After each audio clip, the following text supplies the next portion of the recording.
નમસ્કાર વિદ્યાર્થી મિત્રો, જય સ્વામિનારાયણ ગુરુકુળ રાજકોટ સંસ્થાન આયોજિત SGIS ઓનલાઈન ગુરુકુળમાં હું તમારું હાર્દિક સ્વાગત કરું છું. હું છું અશોકભાઈ અંટાળા, યોર ફિઝિક્સ ટીચર. ચલો વિદ્યાર્થી મિત્રો, હવે આપણે આગળ જે અભ્યાસ કરી છે એમાં એરિસ્ટોટલ નામનો જે વૈજ્ઞાનિક આવ્યો, એરિસ્ટોટલનો ગતિ વિશેનો ખ્યાલનો મતલબ થાય કન્સેપ્ટ, વિચાર. એરિસ્ટોટલનો ગતિ વિશેનો ખ્યાલ શું હતો એની આપણે અહીં ચર્ચા કરવાની છે. એરિસ્ટોટલે એમ કીધું કે કોઈ પદાર્થ ગતિમાન હોય અને એની ગતિ ચાલુ રાખવી હોય આપણે, તો એના ઉપર બાહ્ય બળ લગાડવું જરૂરી છે. સ્થિર પદાર્થ પડ્યો હોય તેને ગતિમાં લઈ આવવાની વાત થાય, અને ગતિમાન પદાર્થ છે એની ગતિ જો આપણે ચાલુ રાખવી હોય તો એના ઉપર આપણે બાહ્ય બળ સતત લગાડવું પડે. એનો કહેવાનો હેતુ એ છે. પરંતુ આપણને ખબર એનું કહેવાનું બીજું એક ઉદાહરણ આપ્યું કે ધનુષમાં તમે કોઈ બાણ છોડો હવામાં, તો એ બાણ ઉપર તરફ જાય, ઉપર તરફ ધકેલાય, ત્યારે એને આગળને આગળ ધકેલવાનું કામ કોણ કરે? તો કે હવા કરે. હવાને હિસાબે એ જે આપણે બાણ છોડ્યું છે એ બાણ આગળને આગળ ધકેલાતું જાય. એવું એરિસ્ટોટલ કે એરિસ્ટોટલનો પોતાનો સામાન્ય અનુભવ હતો, અને સામાન્ય અનુભવમાંથી એને એ પોતાના વ્યવહારિક અનુભવો રજૂ કર્યા. અને વ્યવહારિક અનુભવો જે રજૂ કર્યા એ મિત્રો ભૂલ ભરેલા અનુભવો હતા. કારણ કે એરિસ્ટોટલનો જે પોતાનો ગતિ વિશેનો ખ્યાલ હતો એમાં ઘણી બધી ભૂલો હતી, અને એને નિયમ પણ આપ્યો કે પદાર્થને ગતિમાં ચાલુ રાખવા હોય તમારે તો એના ઉપર બાહ્ય બળ લગાડવું પડે. આ એનો નિયમ હતો.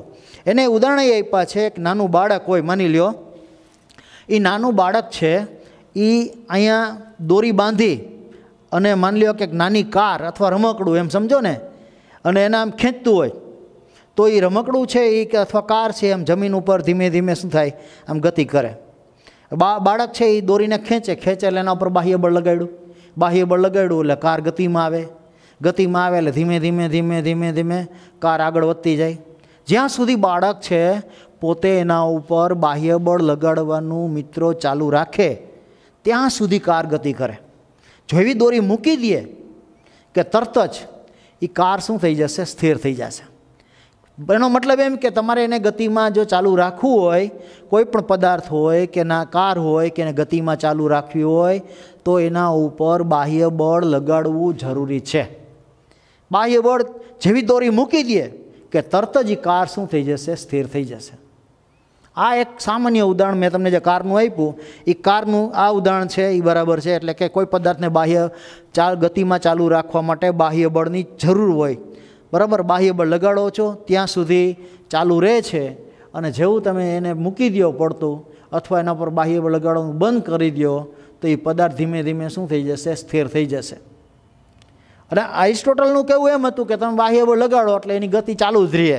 એરિસ્ટોટલ જો શું કહેતો હતો એ સમજો પહેલાં, કે તમે જ્યાં એમ કે બાહ્ય બળ લગાડો, એકવાર તમે માની લો કે ધનુષમાંથી બાણ છોડ્યા પછી કે એ આમ આગળ ગતિ કરતું હવામાં જાય તો એને હવા એને ધકેલે એટલે એની ગતિ ચાલુ જ રહે. એરિસ્ટોટલની આવી માન્યતા હતી મેં કીધી પ્રમાણે. એટલે એનો મતલબ એમ કે જમીન વડે કાર એનું એવું થતું નથી વ્યવહારમાં. તો એનું કારણ કે કાર જ્યારે જમીન ઉપર હોય તો જમીન વડે કાર ઉપર શું લાગે? ઘર્ષણ બળ લાગે. એ ઘર્ષણ બળ છે એ શું કરે? તો કે ઘર્ષણ બળ છે એ ગતિનો શું કરે? વિરોધ કરે. કારણ કે જે તમે બાહ્ય બળ લગાડો છો, આમ લગાડો છો જે દિશામાં, એનાથી વિરુદ્ધ દિશામાં ઘર્ષણ બળ લાગે. એ ઘર્ષણ બળ છે એ લાગવાથી થાય શું? તો કે ઘર્ષણ બળ લાગવાથી ખાસ કરીને એની ગતિ અવરોધાય એટલે પદાર્થ ઉપર જ્યાં સુધી તમે બાહ્ય બળ ચાલુ રાખો તો ઘર્ષણ બળ વિરુદ્ધ દિશામાં લાગવા માંડે સીધું. કારણ કે ઘર્ષણ બળ છે એ વ્યવહારમાં ઘર્ષણ બળ સંપૂર્ણપણે નાબૂદ કરી શકાતું નથી. ઘર્ષણ બળ લાગે જ એટલે જમીન વડે એના ઉપર શું લાગે? ઘર્ષણ બળ લાગે. અને જમીન વડે કાર ઉપર ઘર્ષણ બળ છે ગતિનો વિરોધ કરે, અને વિરોધ કરે એટલે એ બાહ્ય બળ છે એની વિરુદ્ધ દિશામાં ઘર્ષણ બળ લાગે ટૂંકમાં, અને એના હિસાબે પદાર્થ છે એ ટૂંકમાં એની ગતિ શું કરે? અવરોધે. જેવું તમે બાહ્ય બળ લગાડવાનું બંધ કરી દો કે પદાર્થ શું થઈ જાય? સ્થિર થઈ જાય. બીજી બાબત, તમે બાહ્ય બળ જેટલું લગાડો છો એટલું જ ઘર્ષણ બળ વિરુદ્ધ દિશામાં લાગે તો એના હિસાબે મળતું ચોખ્ખું બળ શું થઈ ગયું? શૂન્ય થઈ ગયું. ચોખ્ખું બળ શૂન્ય થઈ ગયું. એટલે જેટલું ઘર્ષણ બળ લાગે છે એટલું જ બાહ્ય બળ લગાડો છો એટલે એનું પરિણામી બળ એટલે ચોખ્ખું બળ, બરાબર, એ કેવું થઈ ગયું? શૂન્ય થઈ ગયું. હું તમને એક ઉદાહરણ આપું. તમે કૂવામાં નાહવા પડો ત્યારે તમારા પર ગુરુત્વાકર્ષણ બળ લાગે. એ ઉપરાંત ઉપર તરફ એક પ્રકારનું ઉત્પ્લાવક બળ લાગે. 8મા ધોરણમાં આવી ગયું છે. ઉત્પ્લાવક બળને તારક બળ પણ કહેવાય. એટલે ઘર્ષણ બળનું મૂલ્ય વધારે હોય એટલે પહેલાં તમે તળિયે જાઓ, उत्प्लावक बळ क्यां लागतुं होय? ऊपर तरफ लागतुं होय, तमने पोताने खबर छे, बराबर। हवे तमे घर्षण जेटલું ગુરુત્વાકર્ષણ બળ લાગે છે એટલું જ ઉત્પ્લાવક બળ હાથ વડે ને પગ વડે ઉપર તરફ ઉત્પન્ન કરો તો ઉત્પ્લાવક બળ અને ઘર્ષણ વજન બળ જેને આપણે ગુરુત્વાકર્ષણ બળ કહીએ છીએ એ ગુરુત્વાકર્ષણ બળ નીચે લાગે અને ઉત્પ્લાવક બળ ઉપર લાગે એટલે બેયનું પરિણામી બળ જ્યારે શૂન્ય થાય ત્યારે તમે સમતોલન સ્થિતિમાં કૂવામાં આમ ઉપર તરફ આમ તરી શકો।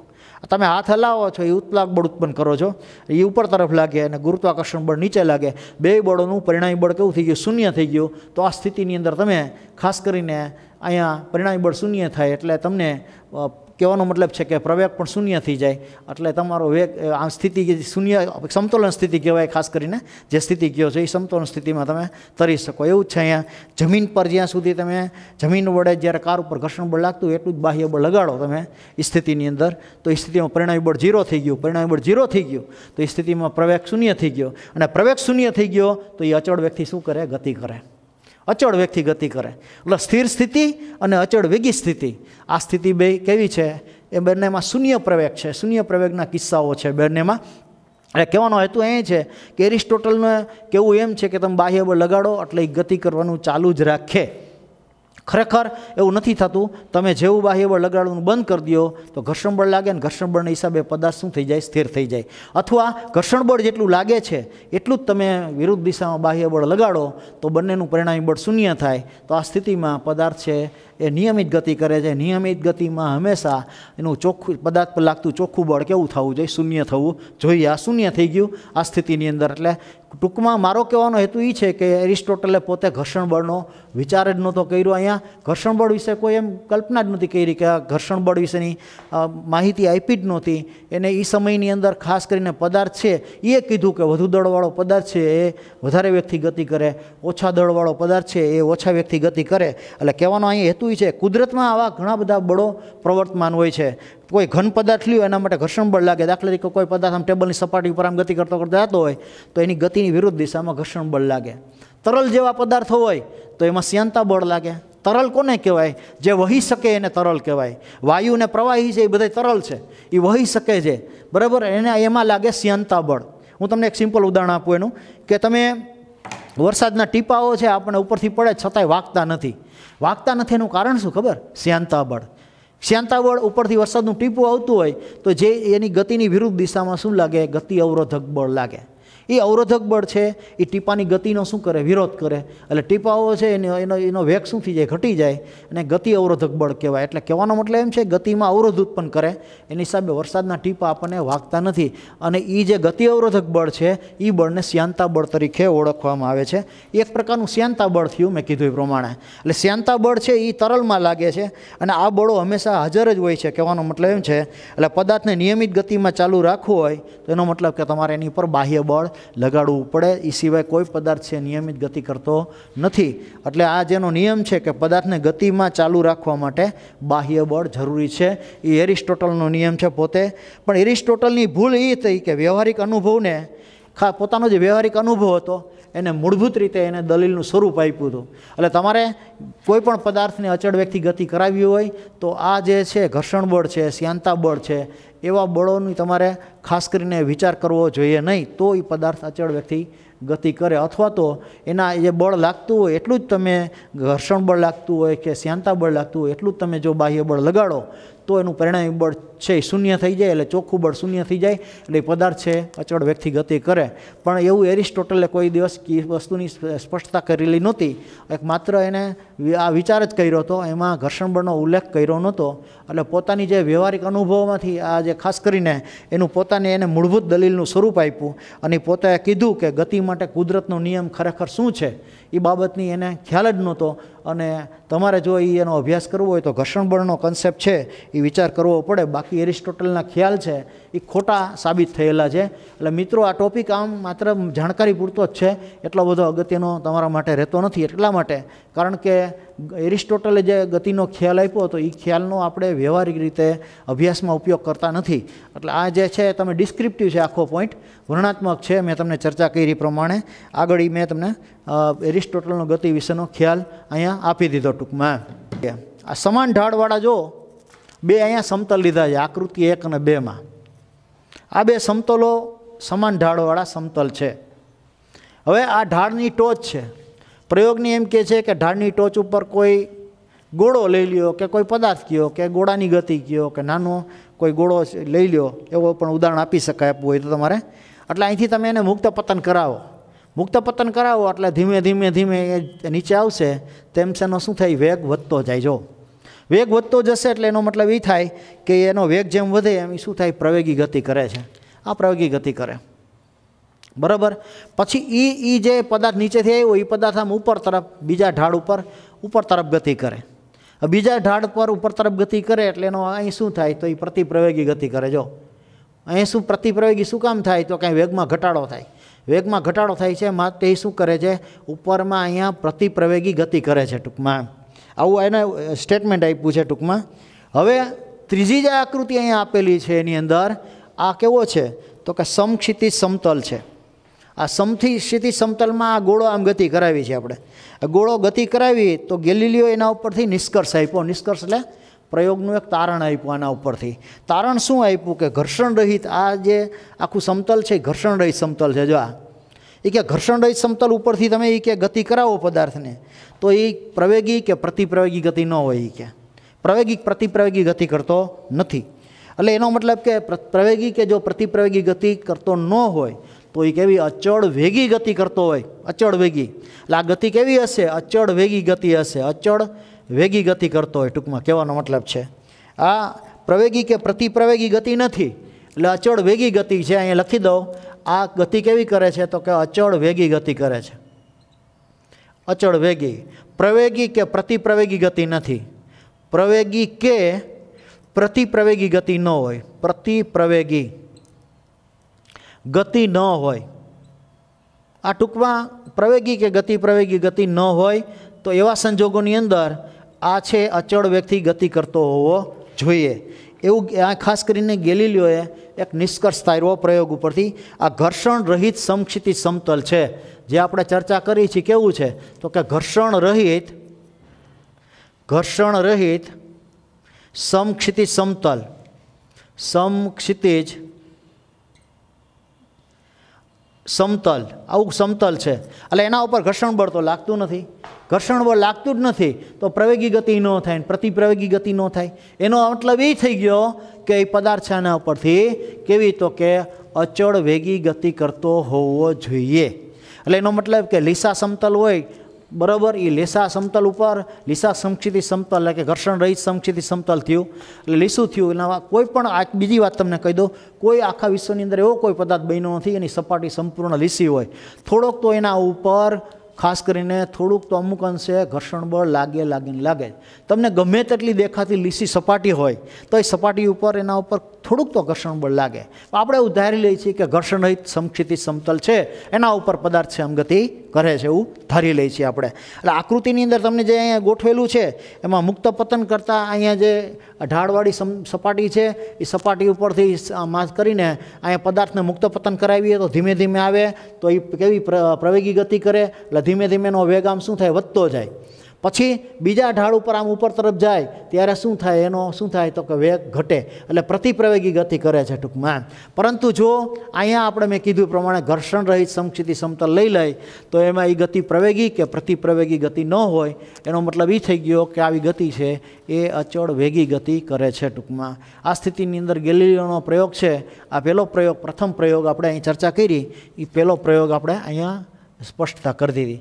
ગેલિલિયોએ બે પ્રયોગ કર્યા. બીજો પ્રયોગ છે એમાં બે ઢળતા સમતલનો પ્રયોગ. આવો જે ખાસ કરીને બે ઢળતા સમતલના પ્રયોગમાં એને શું કીધું, જો કે આ ધારો કે જે એક ઊંચાઈથી કોઈ પદાર્થ છે કે ગોળો છે એને અહીં પતન કરાવવું તો એ ધીમે ધીમે સામેની એટલી જ ઊંચાઈએ છે એ ગતિ કરીને જશે. એટલે અહીંથી જે મુક્ત પતન કરાવ્યો તો એનો શું થઈ ગયો, વેગ વધતો ગયો. અને પાછો ઉપરના ઢાળ એટલે કે બીજી સપાટી ઉપર જાય સમતલની ત્યારે એનો વેગ શું થાય, ઘટતો જાય. એનો મતલબ થઈ ગયો કે અહીંયા પ્રતિપ્રવેગી ગતિ કરે છે ટૂંકમાં. કહેવાનો હેતુ એમ છે. તો અહીંયા એ વસ્તુ ખાસ ધ્યાન રાખવી જોઈએ તમારે. પણ તમે બીજું એક છે કે અહીંયા ઢળતા સમતલનો પ્રયોગ છો એ પ્રયોગની અંદર જો ઘર્ષણ બળ તમે ધ્યાનમાં લ્યો તો આ જે ઊંચાઈથી તમે મુક્ત પતન કરાવો છો એટલી જ બીજા ઢાળ ઉપર એટલી ઊંચાઈ પ્રાપ્ત કરે નહીં. જો સપાટી કેવી હોય, ઘર્ષણ રહિત હોય અથવા લીસી સપાટી હોય તો જ એ વસ્તુ શક્ય બને, નહીંતર બનતું નથી. બીજી આકૃતિમાં એને શું કર્યું તો કે બીજી સપાટીનો ઢાળ થોડોક ઓછો કરી નાખ્યો પહેલી સપાટી કરતાં. જો પહેલી સપાટી કરતાં બીજી સપાટીનો ઢાળ ઓછો કર્યો. હવે આ પહેલી જે સપાટી છે એની ઉપરથી આ પદાર્થને અહીંથી મુક્ત પતન કરાવવું તો એ જે બીજી સપાટીની જેટલી જ ઊંચાઈ એટલે પહેલી સપાટીથી જેટલી ઊંચાઈથી મુક્ત પતન કરાવ્યું હતું એટલી જ બીજી સપાટીની ઊંચાઈએ જાય, પરંતુ એના કરતાં થોડીક ઓછી રહે, થોડીક એટલે નજીવી જેટલી ઓછી રહે. પણ એ પદાર્થને અહીંથી લાંબુ અંતર કાપવું પડે. એક વાત મગજમાં રાખજો, ખૂબ લાંબુ અંતર કાપીને અહીંયા ઢાળની બીજી સપાટી છે એની ટોચ ઉપર જાય. પહેલી સપાટીની જે ઊંચાઈ હતી એના કરતાં બીજી સપાટીની ઊંચાઈ સહેજ સાપેક્ષમાં કેવી હશે? ઓછી હશે. ટૂંકમાં કહેવાનો હેતુ અહીંયા એ છે એનો. બીજા પ્રયોગની અંદર, બીજો પ્રયોગ મેં એની ચર્ચા કરી, એમાં આ બીજી આકૃતિમાં એને થોડુંક અહીં ઢાળ ઓછો કરી નાખ્યો. એટલે હિસાબે આ પદાર્થને થોડુંક લાંબુ અંતર કાપી અને બીજી સપાટીની એટલી જ ઊંચાઈએ છે એ પદાર્થ શું કરશે? ગતિ કરશે ટૂંકમાં. હવે ત્રીજી સપાટીમાં આપણે એનો ઢાળ કેવો કરી દઈએ? શૂન્ય કરી દઈએ છીએ. સપાટી કેવી ન કરી નાખી? સમક્ષિતિજ કરી નાખી, જે સમતલ કરી નાખી છે. આકૃતિમાં જુઓ તમે, દેખાય જ છે તમે. તો અહીંથી અમુક ઊંચાઈથી પદાર્થને મુક્ત પતન કરાવવામાં આવે અને જો સપાટી અહીં લીસી હોય, મતલબ ઘર્ષણવાળી ન હોય, તો એ પદાર્થ છે અહીંથી જેમ ગતિ કરશે એ પદાર્થને પ્રવેગ કે પ્રતિપ્રવેગ જેવું રહેશે નહીં. કારણ કે અહીંયા ઘર્ષણ બળનો વિચાર આપણે કરતા નથી, અને ઘર્ષણ બળનો વિચાર ન કરીએ તો આ પદાર્થ છે અનંત અંતર સુધી આમ ગતિ કરશે. એટલે એનો મતલબ કે પદાર્થ છે અચળ વેગથી શું કરશે? ગતિ કરશે ટૂંકમાં. એટલે ગેલિલિયોનું કહેવું એમ હતું કે સપાટી લીસી રાખો તમે, તો લીસી રાખો તો એ પદાર્થ છે એને અમુક ઊંચાઈથી ઢાળની અમુક પહેલી સપાટી છે એના ઢાળ પરથી અહીંથી મુક્ત પતન કરાવો તો એ પદાર્થ છે અનંત અંતર સુધી શું થાય? ગતિ કરે. પણ ગેલિલિયોનો એક કાંઈ પ્રોબ્લેમ એ હતો કે એને જે પ્રયોગો કર્યા એ પ્રયોગની અંદર ઘર્ષણ બળનો વિચાર કર્યો નહોતો. ઘર્ષણ બળનો વિચાર નથી કર્યો તો એનો અર્થ એ થઈ ગયો કે ઘર્ષણ બળ લાગતું નથી. તો ઘર્ષણ બળ જો ન લાગતું હોય તો એ પદાર્થ છે અનંત અંતર સુધી છે એ અચળ વેગથી શું કરે? ગતિ કરતો જાય. અને આ પ્રયોગનો નિષ્કર્ષ એ જ છે કે એને આમાં પણ એરિસ્ટોટલની જેમ ઘર્ષણ બળનો વિચાર કર્યો નહીં. અને એને એ કીધું કે ઢાળવાળી કોઈ સપાટી પરથી કોઈ પદાર્થને મુક્ત પતન કરાવો તો એ આગળ સમક્ષિતિ સમતલ, આગળ બીજી સપાટી જો સમક્ષિતિ હોય, સમક્ષિતિ સમતલ હોય તો એના ઉપર ઘર્ષણ બળ જો લાગતું હોય એવો એને વિચાર કર્યો જ નહોતો. એને સપાટી લીસી જ ધારી હતી. લીસી સપાટી ઉપર એ પદાર્થ છે અનંત અંતર સુધી ગતિ કરતો જાય. કે વાસ્તવમાં એવું બનતું નથી કે કોઈ પદાર્થની લીસી દેખાતી સપાટી ગમે તેટલી લીસી હોય તો પણ થોડુંક તો એના ઉપર ઘર્ષણ બળ લાગે ને લાગે જ.